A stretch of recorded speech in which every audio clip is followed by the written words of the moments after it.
Look what I got here. This is it. It comes in like a pizza box. I mean, I don't think it's a, well, it could be a used pizza box, you know, recycle, reuse, recycle. It's a beautiful thing. And I've cut the tape and now we're ready.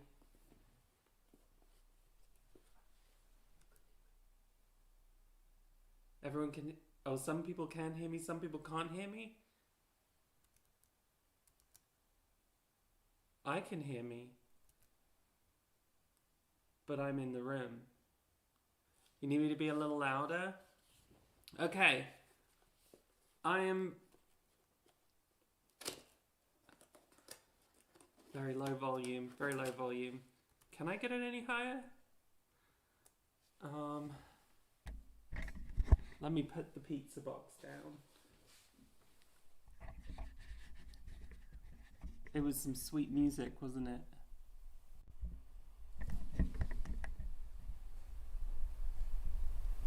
Some sweet tunes. How do I sound now, guys? And guysettes and non-guyseries? It's, hopefully I sound a little bit better. And now it's time. You know how hard, how much work it took to get this pizza box? A bunch. And now it's time, the moment of truth. You ready? This is my reward.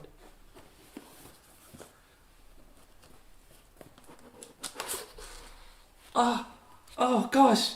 Oh, it's so bright and beautiful. Holy mackerel. Let's get this guy out of here.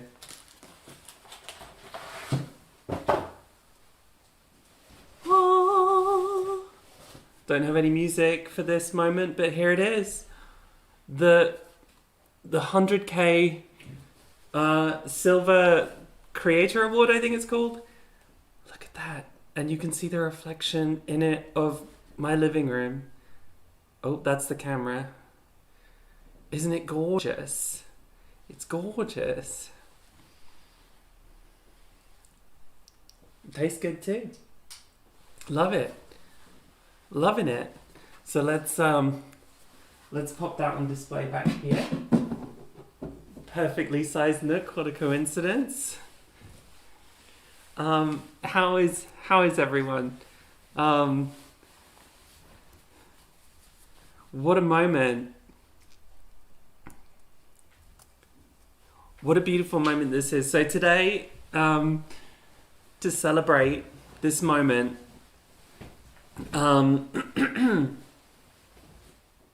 going to be answering 100,000 questions. I'm just kidding. I'll just do some BuzzFeed quizzes, you know. No, I got like some questions, but it's not 100,000, not quite.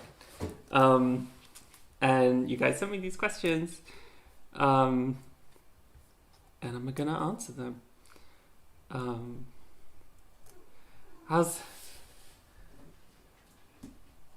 Are we all good? Are we all feeling pumped? Woo! I feel like I'm on stage right now, but there's no sound coming back. Thank you, everyone. Thank you all for all the congratulations. Pumptish. It's fun because we're all together and we're all alone at the same time. That's how the internet works. Okie doke.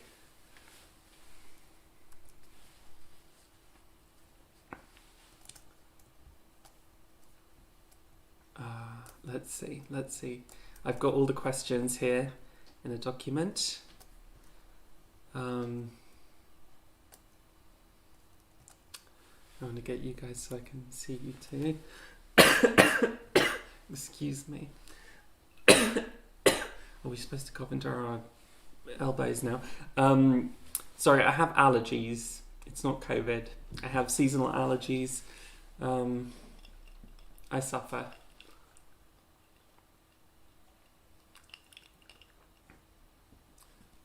Congratulations coming out to your parents, creative minds.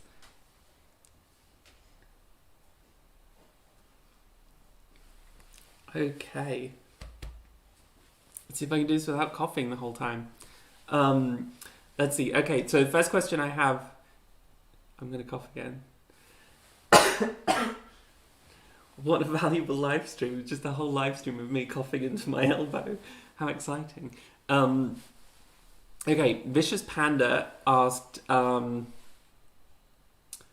do you go about making friends as an adult and find a queer community? That's a very good question. It's definitely harder as an adult to make friends in general. When it comes to finding queer community, that can also be a little bit tricky. I think it depends in large part on your age. I think it can be different if you're like 20 from how it would be if you're like 50, right? And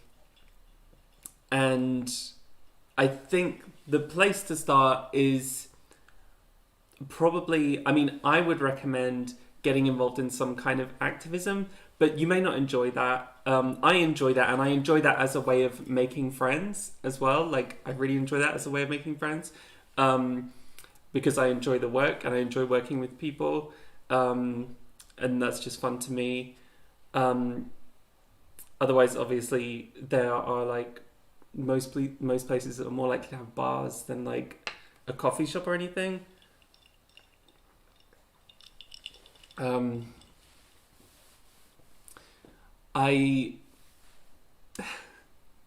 getting nervous. 101 people. That's quite a lot of people.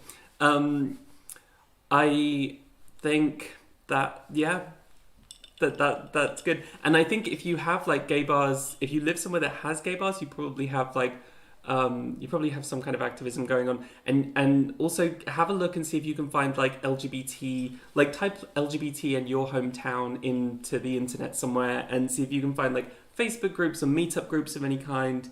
That can be helpful as well as finding like a specific meetup group locally. Yeah, that's kind of that's I think that's about what I would recommend without getting too specific based on specifically where you are.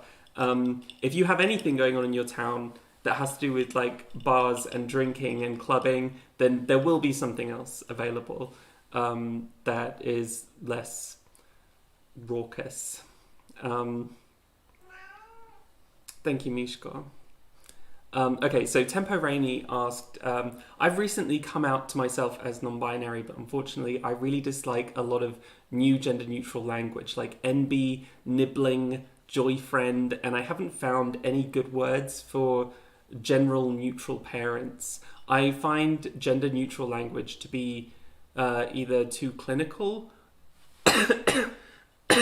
and impersonal or too cutesy and cringeworthy. Do I just need to get over my own internalized self-loathing and feelings of embarrassment around my own identity?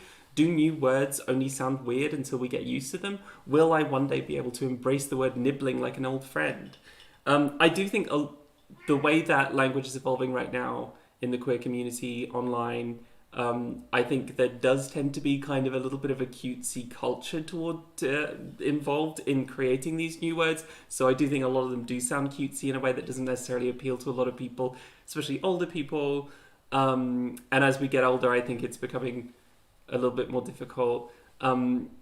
but I also think, you know, language is constantly evolving, and just because someone somewhere made up a word with a couple of their friends on Tumblr and then put it on Urban Dictionary or the LGBT Wikia or something, that doesn't mean that's the language that has to stick. And I think we still have a lot of opportunities to create new language. And also, like, there's a weird like homogeny that comes with the internet, where like it is literally just like a couple of people make up a word and then it kind of gets spread around as if that's like the canon of language.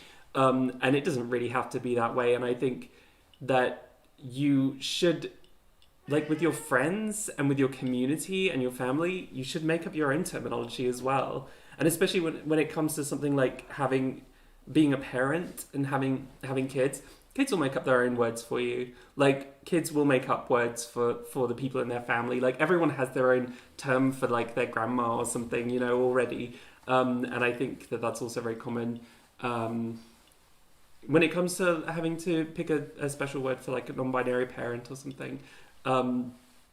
So, you know, like, don't worry about like the online canon of this new terminology. It is constantly evolving. A lot of these words didn't exist 10 years ago. And 10 years from now, they might be old-fashioned and we'll have new words. So I recommend finding words that you like. And not worrying that just because, I don't know, how old is the word joy friend? I don't feel like joy friend is like a significant part of the LGBT canon that we all have to just like get over it.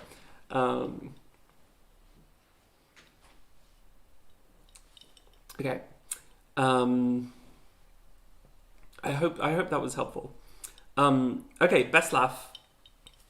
Best Laugh said, I think I've been following your videos since last summer and your viewership has grown quite a lot in the meantime. Has this changed your relationship to your work and how you put it into the world? Yes, I would say that it has.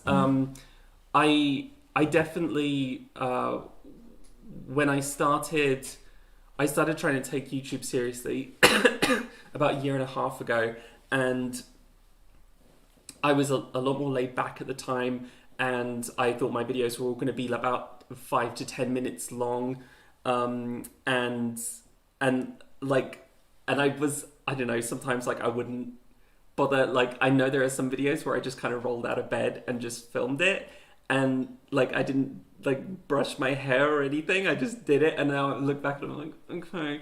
And the more people are watching you, the more it feels like you have to make an effort, and I feel like a greater responsibility with a bigger audience. I also feel like with a bigger audience, when you have a small niche audience and they're all like Tumblr bisexuals or something, which was kind of, I think, where it started, where I was like a year and a half ago, I think I would often kind of communicate in a way which was very easy for them to understand, but not necessarily other people to understand.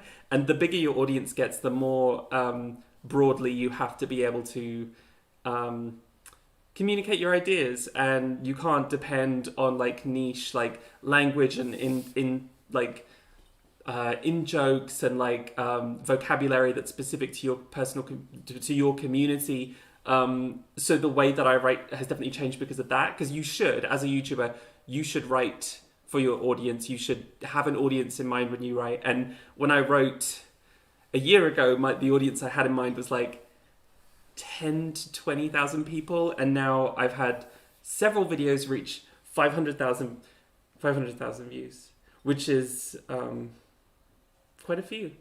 I think so that when we did the by reality TV video, I think that video now has more views than some of the episodes of some of those TV shows that we talked about. Because yeah, that's a lot.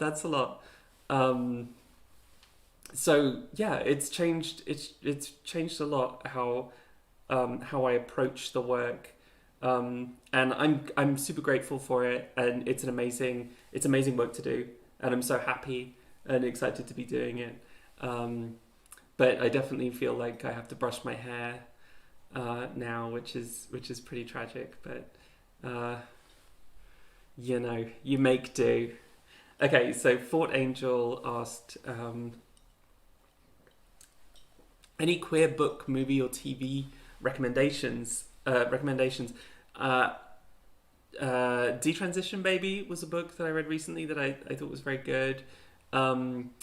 Feel Good is a really good TV show.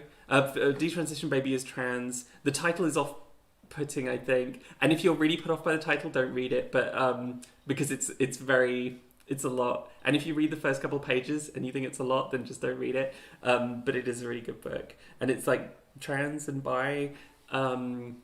And Feel Good is very bisexual and non-binary. Yeah, so I recommend them for sure.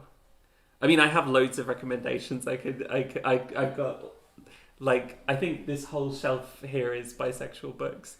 And there's more bi and trans stuff up there, and that could be a whole video on its own. And I'm always getting that question, so I'll probably give more at some point.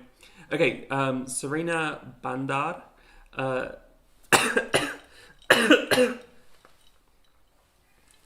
asked, are there any books you recommend for reading up on bisexual theory? I feel like so much of what I see written gets lost in either a defanged version of queer theory or is more relevant to lesbians or gay men. I'm going to go ahead and recommend the book Vice Versa. What is it called? Vice Versa, the Everyday Eroticism, the Eroticism of Everyday Life, or something like that, by Marjorie Garber. It's a book from the 90s, and it's all theory, and I think in the 90s, because things hadn't quite solidified in the way that they have now in queer culture, and like the idea of LGBT, even like having the B and the T in there was quite a new thing. So like the concept of like, should we support trans people was in the 90s, you know, a radical thing to even say. Oh dear. And so I really like some of the stuff from the 90s. It just feels very raw. And it's very sort of I feel like it's really not pulling any punches, and there isn't the same kind of division that we have now in terms of like how many identities fall under the bi umbrella. And like I feel like the discourse now is very centered around the importance of identity, and the end of individuality within the bi umbrella, whereas in the 90s it was more kind of like, okay, we're all bi, there's like a huge diversity amongst bi people, and anyway, let's get on with it. And that's really exciting and liberating. So I'd recommend that book. Simon Patience asked, what's your take on Myra Breckinridge, the book? Totally reprehensible, or do you think there are bits that are salvageable? I haven't actually read Myra Breckinridge.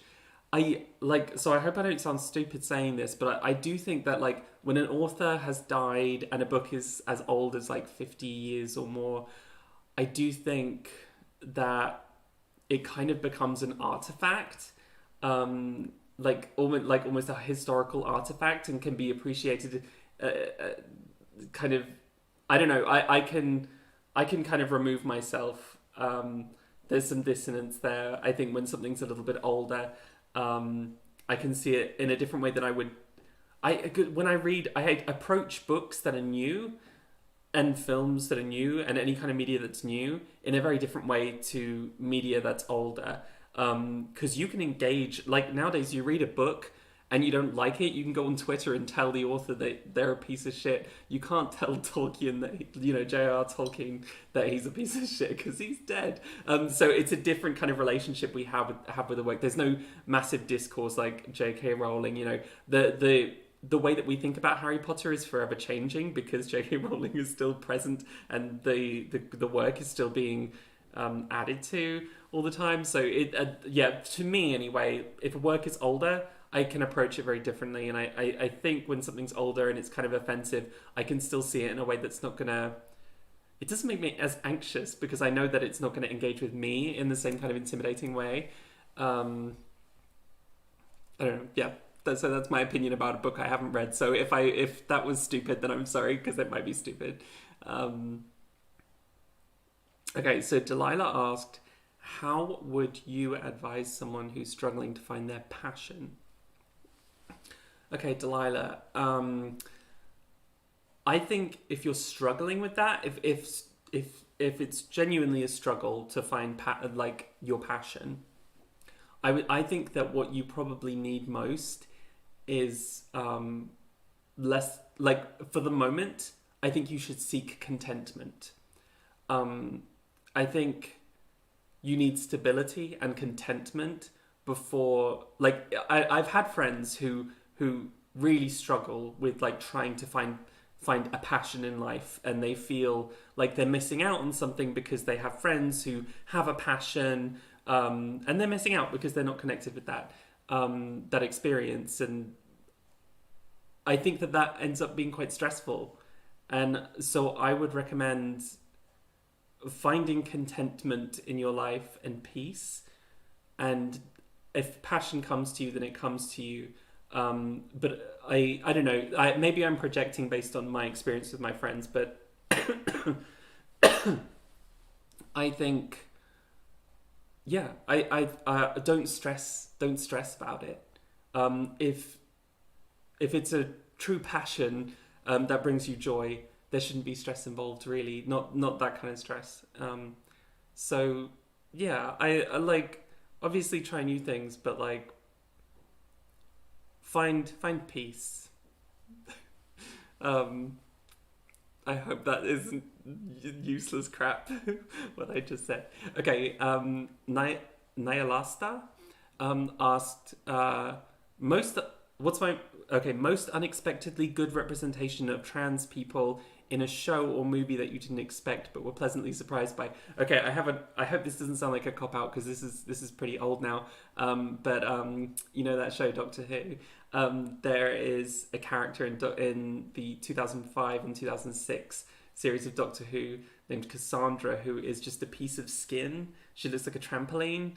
Because she's had so much plastic surgery trying to become thinner and flatter. She's just become a piece of skin. She's the last human in existence in the distant future, or the last pure human. And she's evil, and she's a villain. She also just happens to be transgender. And it's just kind of dropped casually in that she's trans. She just mentions, like, when I was a little boy. And she's awful, and she's evil, and she kills people. And this is going to sound really strange, but if you watch it, I don't want to spoil it if anyone hasn't seen it, but to be fair, you've had like 16 years.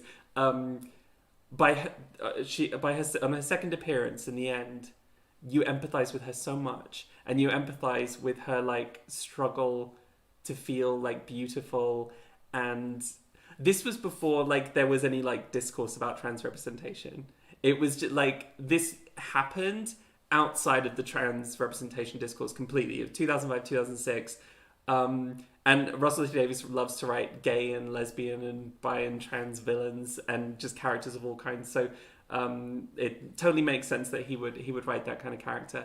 And yeah, I kind of love it. And I never look at Cassandra and think, gosh, that's so transphobic. I always look at Cassandra and think, I fucking love Cassandra. She's great. She's such a good character. So that's an unexpected representation that to me feels good, especially just because of how, when it ends, I mean, you love her anyway because she's a great villain, and then when it ends, you just kind of love her, and that's really special to me. And part of one of my favorite things about the message of that show in that era anyway.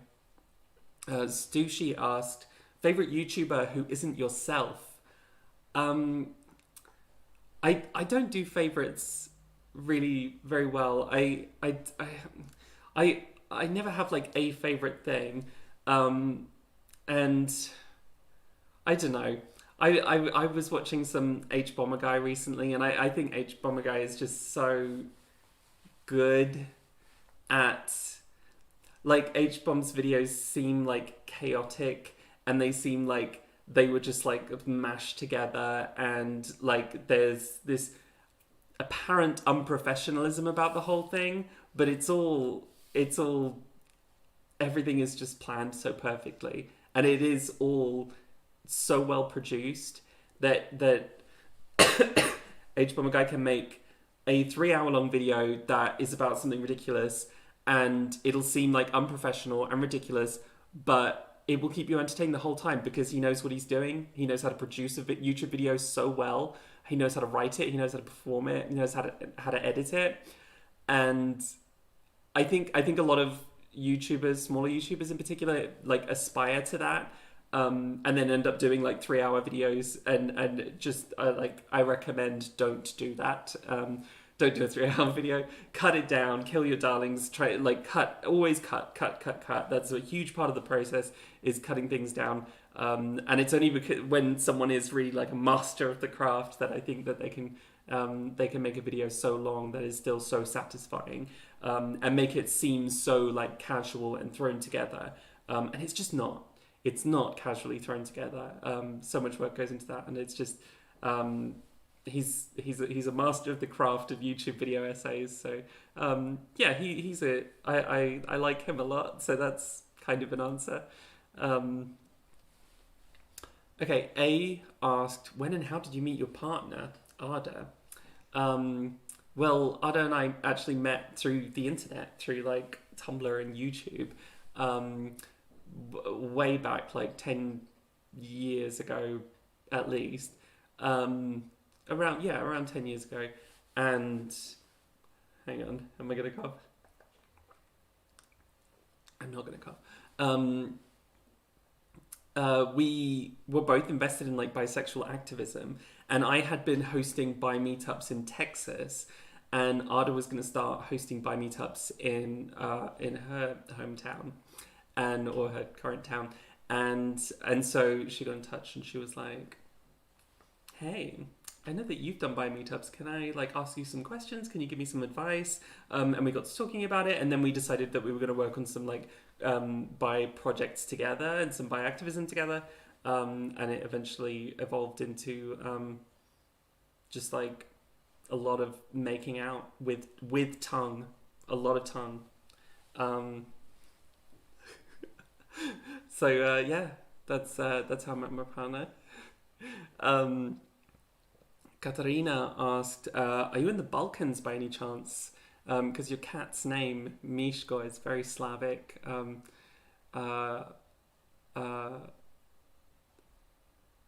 Nisem iz Balkana, ampak živim v Sloveniji.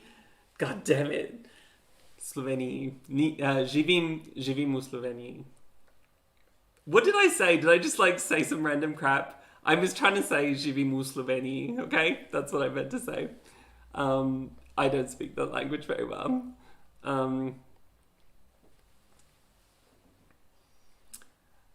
Soren asked, do you like cheese? I was never like hugely into cheese.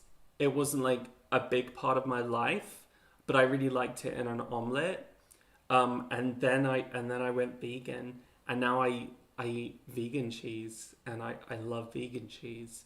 And I just will try to think of a meal I can make that has cheese in it, so I have an excuse to eat vegan cheese, to just have more vegan cheese.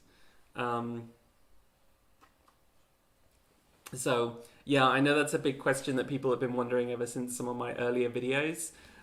So I hope that is a satisfying answer, and I'm sorry to disappoint anyone who wishes that anyone who's writing fanfic about me eating real cheese. You're gonna have to edit it to vegan cheese to be more realistic.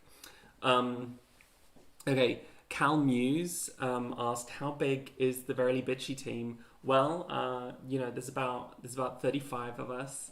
No, it's okay. So most of the videos you've seen, I wrote and edited myself, and usually my partner Ada, who I was just talking about, would help me with like script editing and also with shooting.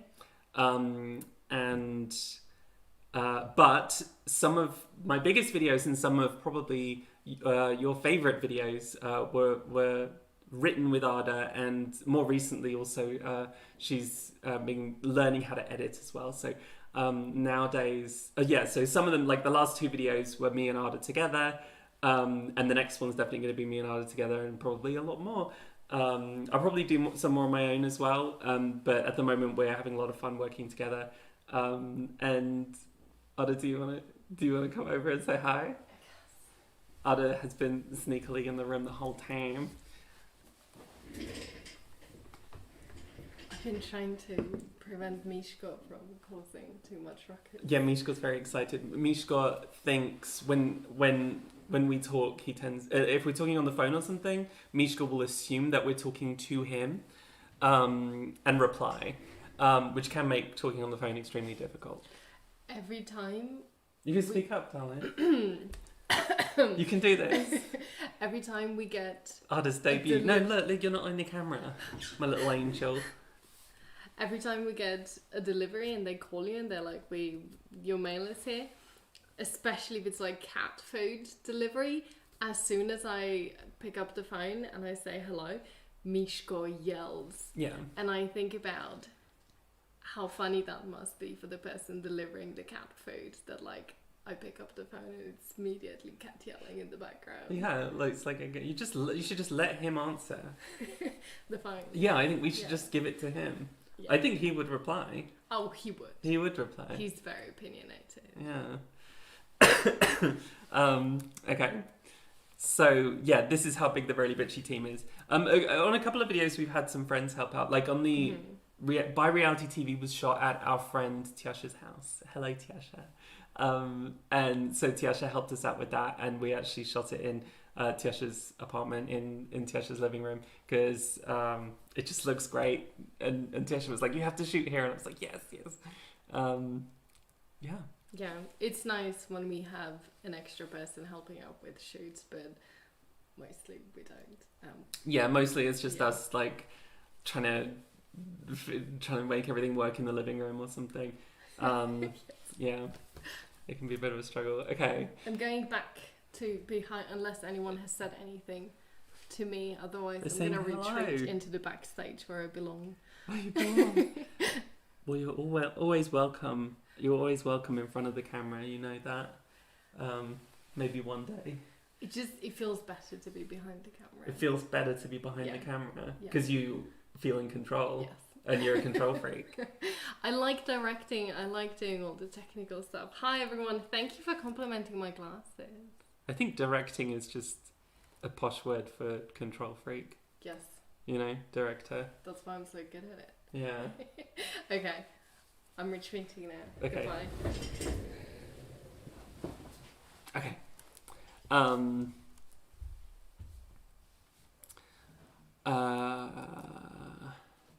So how big is the Really Bitchy team? So that's how big we are. Okay. Someone called the Liberal Cook. You should think about that name, Liberal Cook, because that sounds an awful lot like a naughty word. Liberal Cook asked, what is the worst joke you've made on your channel that you're most proud of? I don't know. In the last one, I made a really stupid joke about how J.K. Rowling is a Smurf. And then I'm like, oh no, sorry, it was an accident. I meant to say turf. And I stick by that joke because I felt like it was really important for the tone of the video to make something that stupid, make a joke that stupid. And I guess that's it. Although apparently I'm told that someone commented at some point and was like, how dare you say turfs are worse than swerfs? Because they thought I said swerf. I didn't say swerf. I said smurf. So that's the discourse on my stupid smurf joke, if we needed any. So sorry about that. I'll enunciate better in future. Thank you for your question, cook person. Charlotte Nova asked, trans people and allies are often quick to separate sex and gender as a defense mechanism from people who are attacking them. I understand the impulse because it's usually done while defending our own identities. I'm sure I've done this myself plenty, but as a trans woman who went through a male puberty, I feel like it's disingenuous to just write off something that did play a huge role in my realizations and in coming to accept myself, namely the gender I was brought up as, the gender that relates to my birth sex. So what do you think about the relationship between sex and gender, and how important is it really? Well, obviously it's very important, and I think most people would say it is important, because otherwise no one would be trans, right? There wouldn't be any kind of distinction between trans and cis people if the relationship between sex and gender wasn't particularly important. And I think this really comes from sort of the discourse and people kind of policing whether or not you should say, I was always a woman, I was never a man. But I think a lot of people, I think for some people it does feel right to say, I was always a woman, I was always a man, or always male, always female. And then for others it just doesn't. It feels more right to say, I was a man and now I'm a woman. And I just think that's fine. And everyone's experience is different. And I don't know. I feel like this question comes from also kind of maybe a place of defensiveness when it comes to like feeling like the online discourse is telling you how you should express your experience. And fuck it, express it however you want, you know, and obviously be respectful about how other people express their experience. I would never tell anyone who identifies as having always been a woman that they weren't, you know, like respect that and expect respect in return for how you feel about your experience. So that's my opinion. I hope that makes sense. Black Belt Ginger Ninja asked, what are some of your favorite video games that you haven't talked about yet on the channel? I think probably No Man's Sky. I guess I haven't talked about that because there isn't really sexuality. There's not really gender in it either. So it wasn't in the Buy Video Games video. I want to say Spider-Man, but I talked about Spider-Man in the Spider-Man video. Spider-Man's a really, really freaking good game. I also really like Final Fantasy, the old Final Fantasy games. Like I'm playing the Final Fantasy 9 mod. That's like the HD mod at the moment, and it's so good. I mean, it's dated and it's sexist and it's weird and whatever, but like, there's a cat. I feel like the cat's gonna jump. No, he's not. Okay. Yeah, I like Final Fantasy. I like magic. That wasn't the question. The question was, what are the video games? Yes. So yeah, those are some video games. I decided the question was, do you like magic? Miku Lover asked, what encouraged you to make this YouTube channel and what continues to motivate you to make videos? I was starting to feel a little bit like,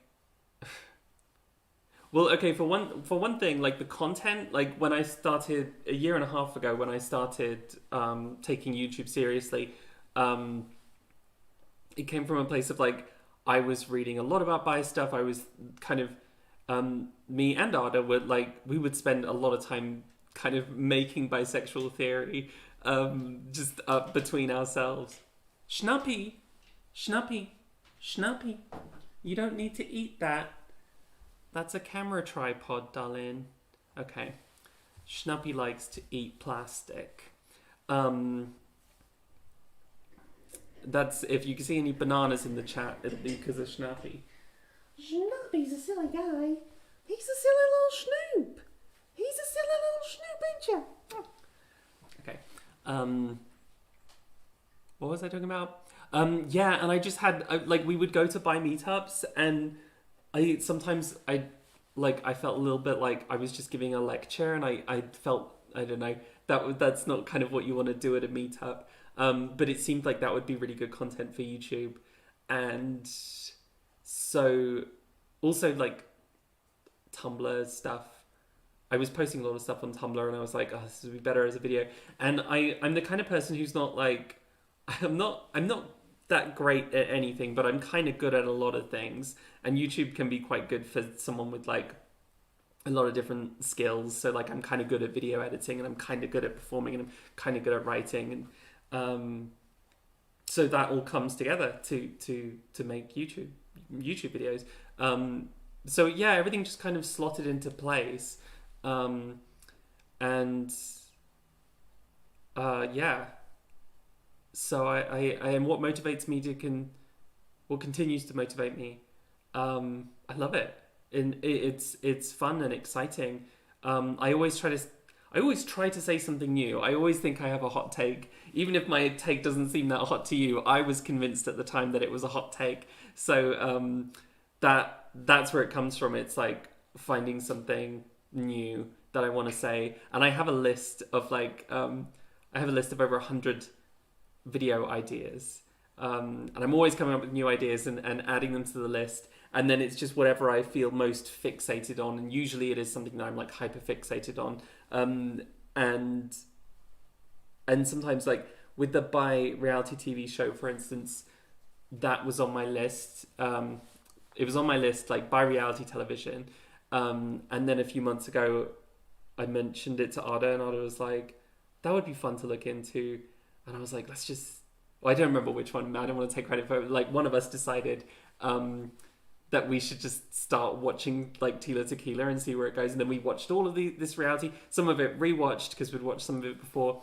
And then we did research after rewatching everything. And then wait, this isn't the question anymore, is it? What motivates me? Yeah, I don't know. It's just fun, I guess. That's what motivates me. It's fun, and I feel passionate about it. I enjoy it. So, yeah, I hope that answers the question. R. Grimm asked, when did you discover you were bi? I can't answer that question without getting demonetized or possibly having the video deleted altogether. So we'll just skip that question for now, and I'll leave it up to your imagination. Argrim also asked, do you have any process to make your videos? Oh yeah, I kind of just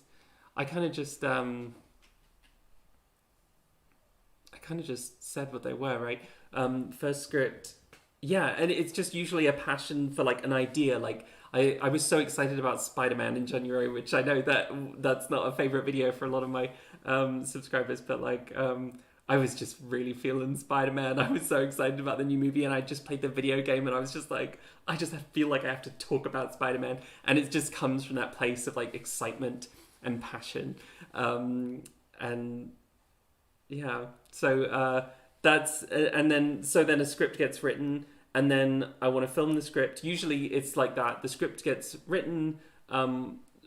We like butcher the script and cut it down to like what we think is the best parts of it, and then it gets filmed, and then it gets edited. That's usually the order it goes in. Sometimes I've done it a little bit different, where I've like recorded the audio for everything and then filled in footage from shows or whatever, and then footage of me that I film later. So that's kind of usually the process. Thank you, Paige. Thank you so much, Paige. That's really nice of you. Thank you.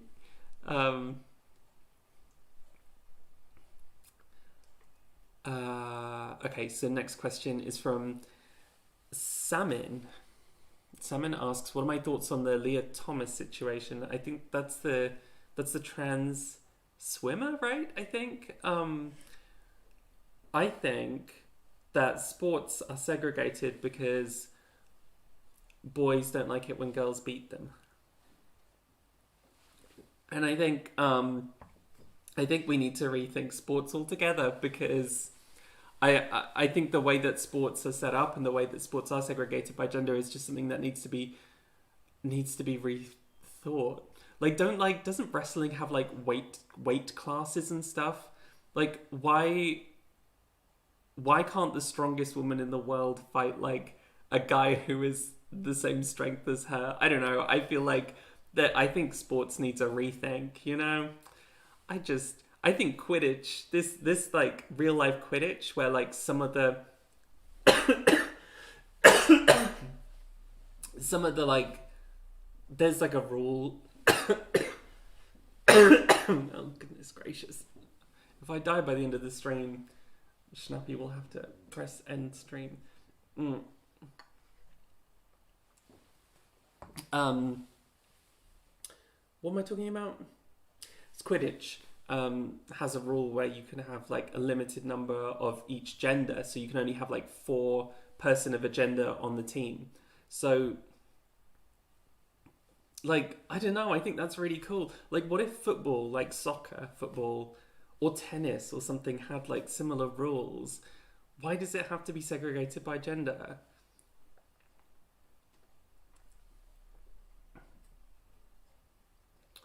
Yeah, fantastic mix. Mr. Fox is saying we just got to ban tall people from sports.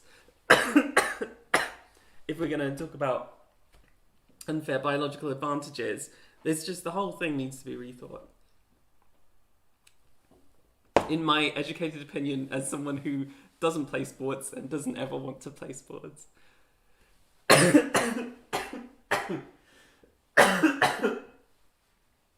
Excuse me. Okay.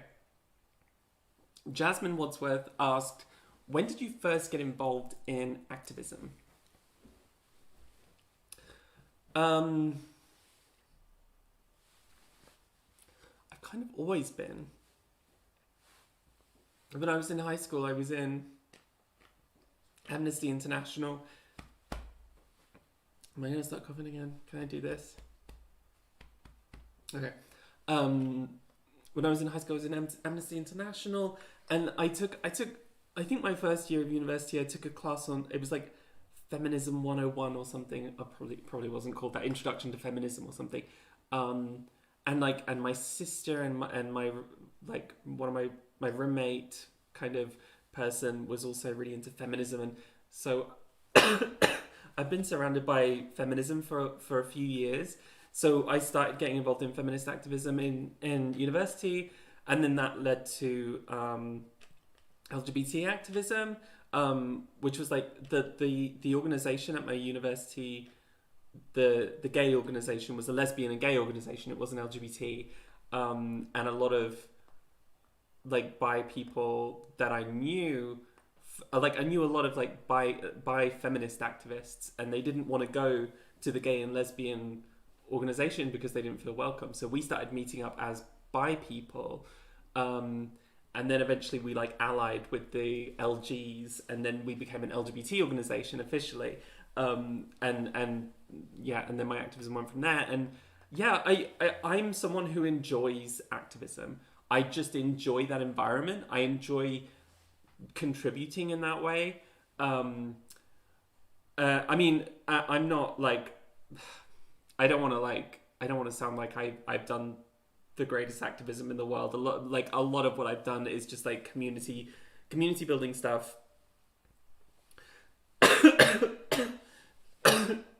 I don't think I've changed any policies or anything like that, but that kind of stuff in particular, I just enjoy doing it, and I think, and I like socializing with people in that environment. I like working with people with that kind of like mindset of like caring and compassion, and often there are just great people. You meet great people doing that, and it's just fun, and you make a community, and like community often centers around that kind of activism, and there's always somewhere for people to go. Yeah, I just like doing it, so it always it was natural. It came naturally to me.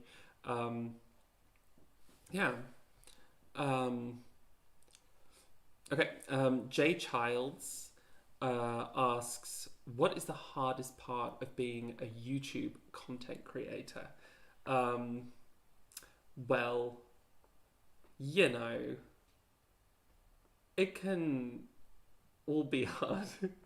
I think a lot of YouTube content creators work constantly, and like, I don't want to make this sound like it's the hardest job in the world. It's not like working in the mines or something like that.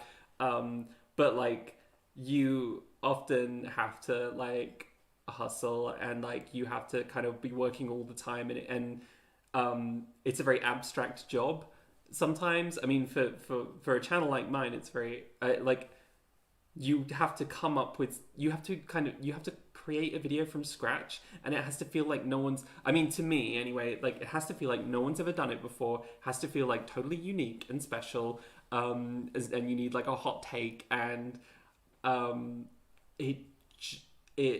and you have to like work quite quickly. Like the bi-reality TV video, like that was basically just Ada and I worked on that. It was an hour and a half long. We did it, I think we did it in 4 weeks. It might have been 5 weeks, but 4 weeks, that's like a feature length project in 4 or possibly 5 weeks. That's a lot. And that can be really difficult. But also like it's great. So like I'm like slap me, because like it's fine. Like I can manage. What's harder though for me is I have social anxiety. I have really bad social anxiety. And like the weird experience of YouTube is like, okay, I'm talking to 183 people right now. And yet I'm actually just in a room with Ada and the cats. And probably most of you are alone as well. And it's like this weird experience of like everyone being together and also being completely alone at the same time. That's the internet. And it's just bizarre. And it's like, especially, I don't know, it seems to me like a lot of people who have social anxiety thrive on the internet spaces like Twitter and Tumblr and stuff. And I don't at all. I find it really difficult. I find it really, really stressful. But like, I don't know. But then like, that sounds like bullshit because I'm talking to, this is now, oh, it's gone down now. When people heard me say 183, they were like, I'm leaving, fuck this. 172 people now. Like, if I can do that, do I really have social anxiety? It just doesn't feel like I'm talking to 171, 174. Oh, it changes so quickly. It doesn't feel like I'm talking to 174 people. It feels like I'm talking to myself. And I don't know how to describe it. It's strange. It's a strange thing that I don't think you can understand until you've been there. And it just changes, like, it's so different when you have like so many people watching, not literally like this, not like with the stream, but like with a video, like, or doing any kind of content creation online. You make a video and like 10 people watch it. It just feels like you can do anything in a video that 10 people watch, and like, fuck it, like, throw caution to the wind. Oh my gosh, I think a bit of a lung came up. It feels like you can do anything when 10 people are watching, because no one's really paying any attention to you. And then having lots of attention, it is different because you're still alone. And like this last year and a half, I've actually socialized less than ever before in my entire life, because in large part of COVID, which I don't have, this is just allergies. I've socialized less than I ever have in my life, and yet more people know that I exist on the planet than have ever before. It's surreal. It's just a totally bizarre, bonkers, like, how does this exist? How does this world exist? I don't know. I haven't figured it out.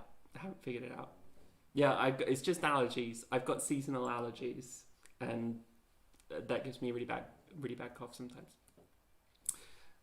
Interesting fact about me.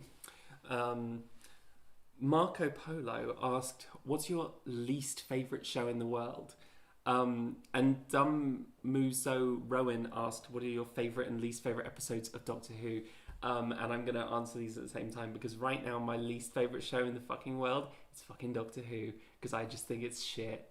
And I love Doctor Who. Like, I've seen every episode of Doctor Who going back to 1963, including Dimensions in Time, and just like, I love Doctor Who, but I'm so annoyed with how shit Chris Chibnall's writing is. I just watched Legend of the Sea Devils. What a load of crap. What a piece of shit that was. But like, production was beautiful. It looked beautiful. If I'd watched it with no sound and no subtitles, I think I would have got a kick out of it. But like, what a load of crap. And it's just the writing is shit. And I think Chris Chibnall isn't funny and doesn't make funny jokes. And like Dan, the new companion, is just feels like a weird, like they're trying to fill like this diversity, like this reverse diversity quota where they're like, well, we have to have an old straight white man, like we just can't not, you know. And he's not a good actor, so the character sucks. And it often, like, if writing sucks and you're a great actor, you can do something with it, and they can't because some of the acting is really, really poor at the moment. So one of my least favourite episodes of Doctor Who right now is Legend of the Sea Devils. Let's go for a safe answer for favourite and say Edge of Destruction, William Hartnell's third story. I love Edge of Destruction because they just had to do something with so little. They were just stuck in the TARDIS because they didn't have the budget to go anywhere else, and they just had to make that work. And I think they did a really good job.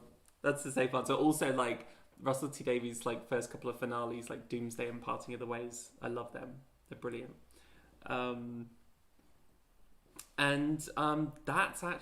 That's all the questions.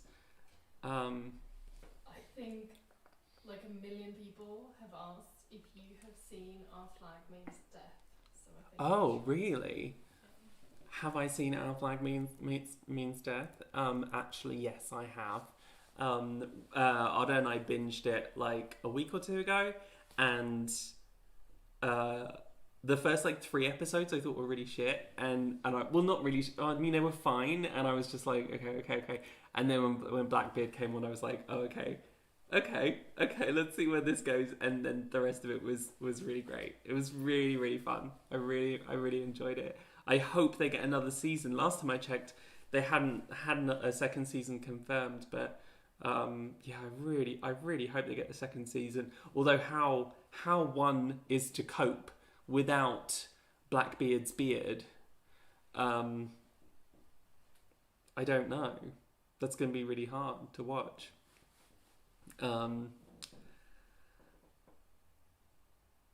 Sarah, yes, you should watch it. But like, be warned that the first few episodes don't seem that good, and then it gets extremely gay.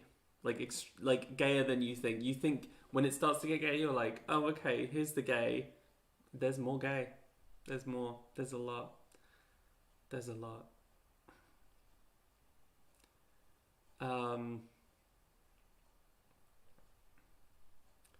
I think I answered all the Patreon questions. Okay. Yeah. So that's all the questions. I don't know if anyone has any final questions before I go, and like, you know, stab a pencil, a pen tube into my throat so I can breathe.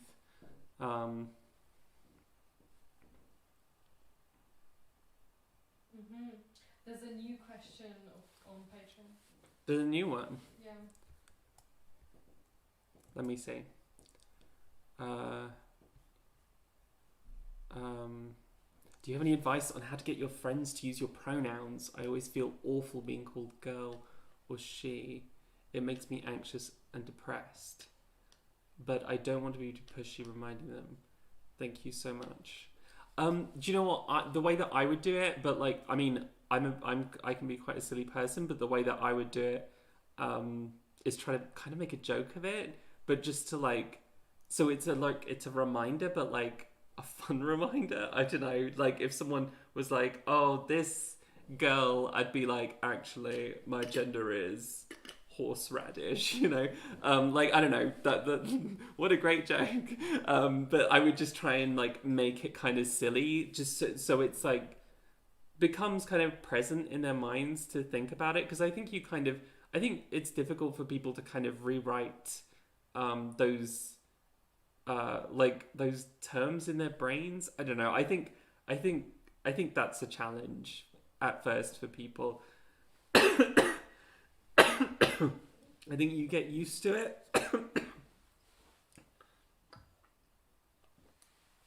I think you get used to it and it becomes easier.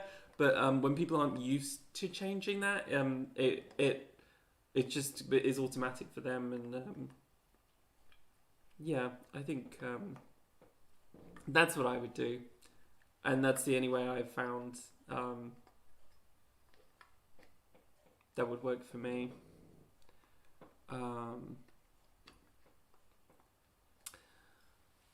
Have I ever seen Crazy Ex-Girlfriend? Not only bisexual representation. Yeah, I do. I really like Crazy Ex-Girlfriend. I was going to say Bisexual Ex-Girlfriend. Yeah, Crazy Ex-Girlfriend's a great show. Are you going to make a video on the new Ultimatum show? No. I'm watching the Ultimatum right now. Why should I make it? No, don't tell me. Look, wait till I finish it and I'll see.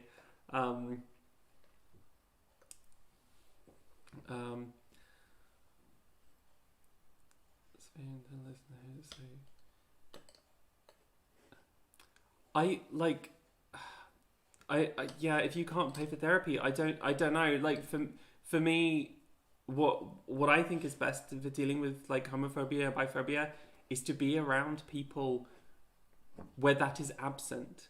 Like if you were just surrounded by bisexuals, then there probably isn't going to be any homophobia or biphobia, and that's the kind of environment in which you just don't have to worry about it, you know. And then it will just become you won't think that way anymore, because like I don't know, that's my experience when I'm around like bisexuals and stuff. I just, it's a very different environment, and everyone thinks differently and talks differently because they are different. Okay, I guess I'm gonna wrap this up now. Take off my little bow tie, and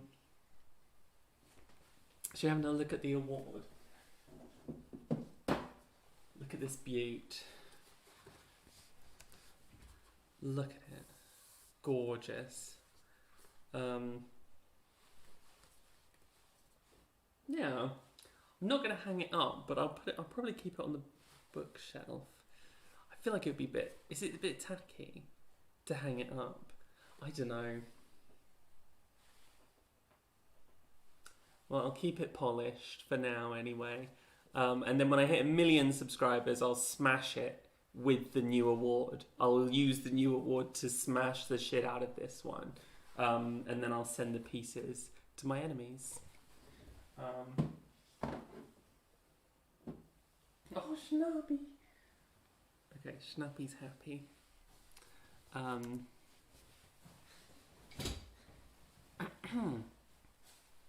Thank you so much, everyone.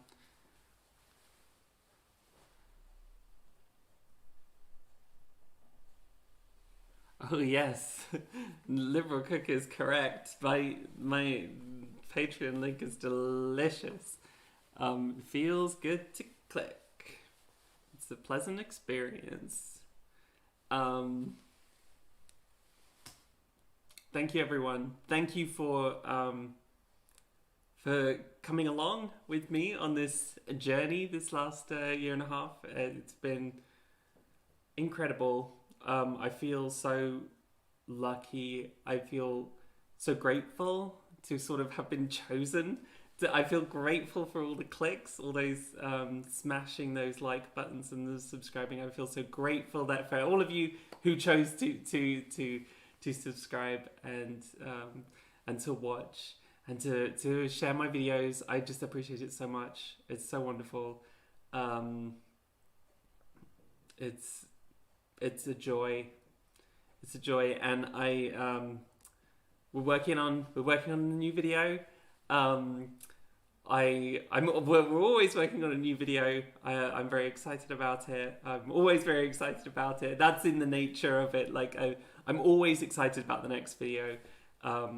And I know I never give any clues about well, I don't usually really give any clues about what the next video is, because I like when I write, I like to think that every moment will be like a surprise, not a surprise, but like it'll be something you weren't expecting. And so like that's why I don't give any clues, but I want you all to know that I'm always working, we're always working to make this as fun and enjoyable as possible. And I thank you all in this big abstract way. Yeah. Just about finishing my water.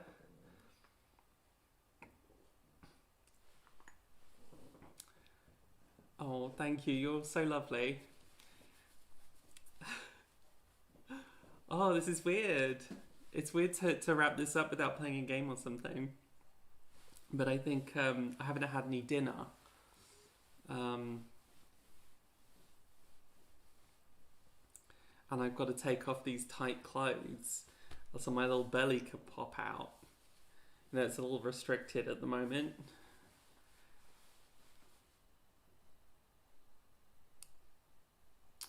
Thank you, everyone. You're so lovely.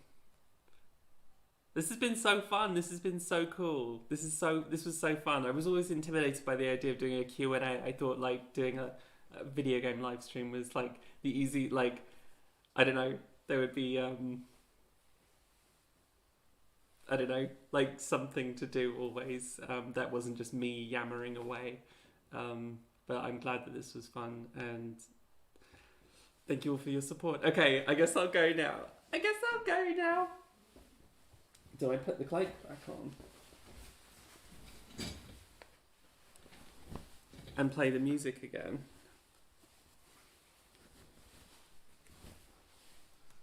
Let's see.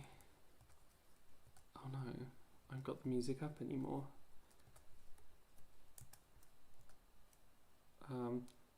I could just sing. Do, do, do, do.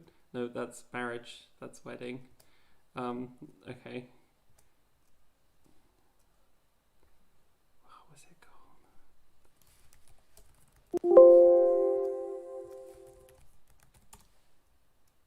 I know this is really exciting. Watching me look for music. I'll just sing. Da da da da da da da da da da